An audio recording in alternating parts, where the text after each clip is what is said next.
Durante um evento em São Paulo, o ex-presidente Jair Bolsonaro falou sobre as eleições em 2026 e se referiu ao aliado e governador de São Paulo, Tarcísio de Freitas, como nome do futuro. O ex-presidente disse que os dois serão candidatos. Opa, já está encostando o Tarcísio para São Paulo, então.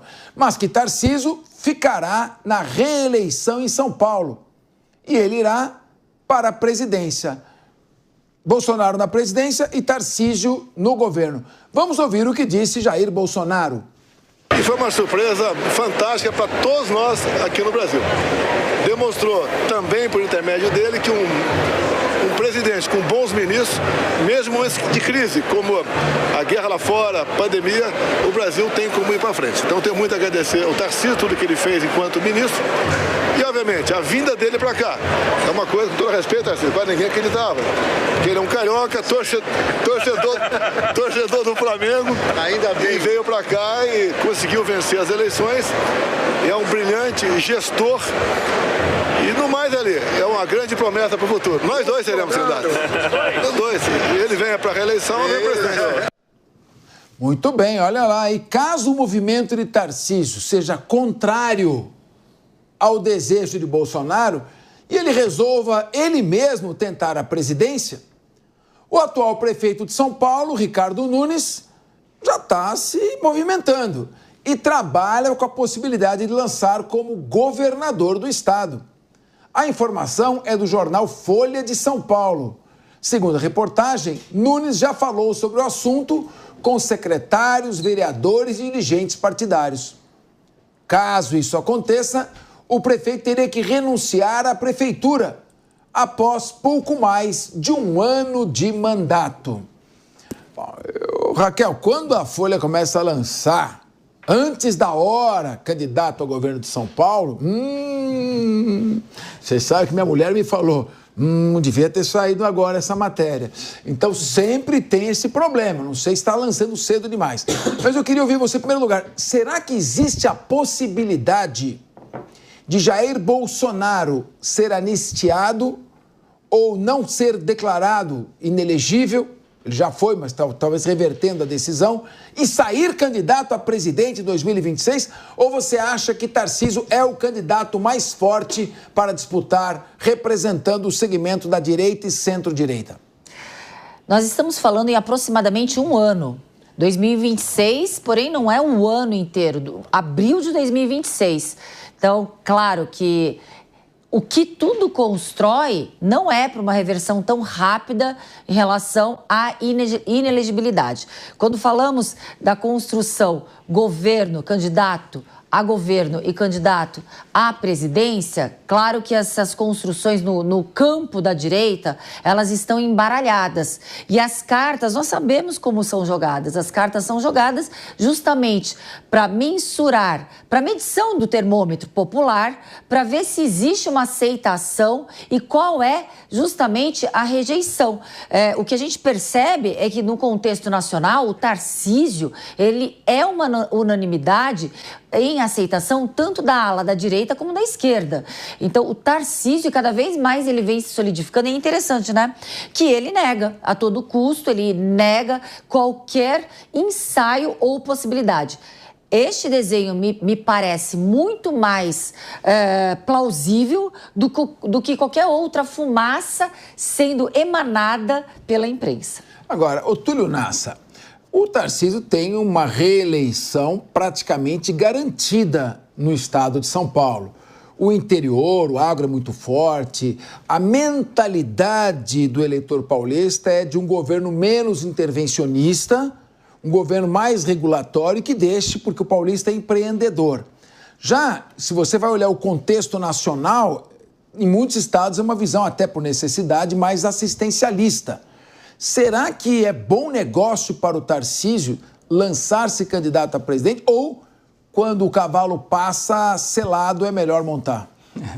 Olha, Capês, o cenário está posto Eu acredito que há movimentos aí acrobáticos que podem acontecer e mudar essa situação. Para o Tarcísio, me parece mais confortável que ele fique e dispute a candidatura a governador do Estado. Pelo perfil conservador do Estado, pelo histórico das últimas eleições, está tudo certo. Também concordo com a Raquel, uma exposição, chego a dizer, até juridicamente brilhante, em mostrar a pouca viabilidade do Jair Bolsonaro ser novamente elegível. Isso porque ele já teve um processo que transitou em julgado, ele já foi considerado inelegível e uma eventual lei da anistia, não sei se transitou em julgado, na verdade, mas de qualquer jeito, existe um processo com a condenação dele pela inelegibilidade e uma lei no Congresso Nacional poderia depois ser discutida num Supremo Tribunal Federal, a sua constitucionalidade, cujo Supremo a gente sabe que é hostil nesse ponto. No entanto, vamos colocar uma pitada de sal nessa questão. Vejam, senhores, o Centrão está junto com a direita e com a esquerda no Congresso Nacional, haja vista as últimas eleições. Para o candidato da situação, para o Lula, qual é o melhor adversário? O melhor adversário é aquele que tem uma rejeição maior. No caso, é o Bolsonaro. O Bolsonaro e o Lula, são antítese do outro. Eles se retroalimentam em termos de votação. Aquele que rejeita o Bolsonaro vai votar pelo Lula porque rejeita o Bolsonaro. Aquele que rejeita o Lula vai votar no Bolsonaro porque rejeita o Lula. Então, para o Lula, é melhor ou menos pior enfrentar o Bolsonaro do que enfrentar um candidato de direita mais moderado, um candidato de direita que tem uma menor rejeição. Eu entendo que nas últimas eleições o que deu a tônica é a menor rejeição. Vamos ver a Prefeitura de São Paulo, que é um termômetro para as eleições presidenciais. O Ricardo Nunes levou aqui em São Paulo. Foi o discurso da direita mais moderada, a direita que... Então eu entendo que o Tarcísio pode ser um adversário difícil para o Lula. Nesse cenário, não espantem os senhores se não colocarem o Bolsonaro elegível, mas não por uma questão de justiça, por uma questão de retomar o processo democrático legítimo para que o Bolsonaro possa ser candidato, mas por uma questão de estratégia político-eleitoral. Então, eu queria colocar esse sal, essa pimenta, na verdade, na discussão. Sérgio Zagarino, Bolsonaro elegível é um candidato mais forte do que o Tarcísio, ou o Tarcísio, por ter menos rejeição, pode ter um desempenho, ao final, mais bem sucedido, porque ele agrega a direita, a centro-direita, o centro e, eventualmente, até uma centro-esquerda. Agora, eu lembro da eleição do Fleury contra o Maluf, em 1990. O Fleury saiu com menos de 4% e ganhou a eleição. O Dória para prefeito de São Paulo, o Jair Bolsonaro em 2018, o Collor em 1989. Então, às vezes, a pesquisa mostrando o candidato num determinado patamar não significa que, ao final, ele não vai ter o melhor desempenho. Qual a sua avaliação? Bom, eu discordo do meu colega em relação ao aspecto de que será difícil reverter essa questão da inelegibilidade se levarmos em consideração que no Brasil a gente tem uma insegurança jurídica muito grande. Vide que em 2021, o vencedor das eleições de 2022, até então, estava inelegível e com uma decisão do Supremo conseguiu se tornar elegível, estou falando do presidente Lula.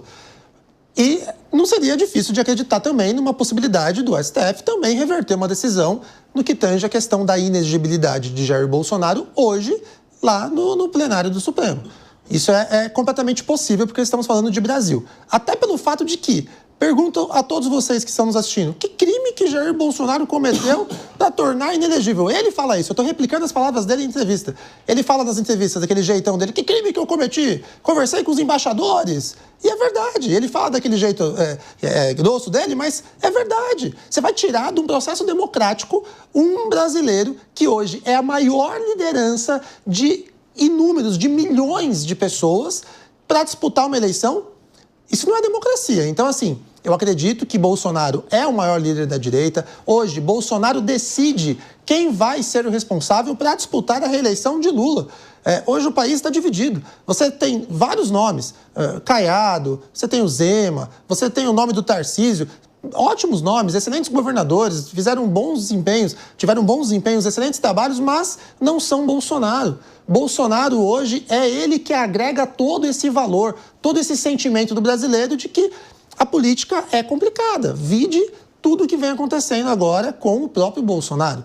Então, quando você diz que o presidente Lula prefere disputar com o Bolsonaro, eu discordo.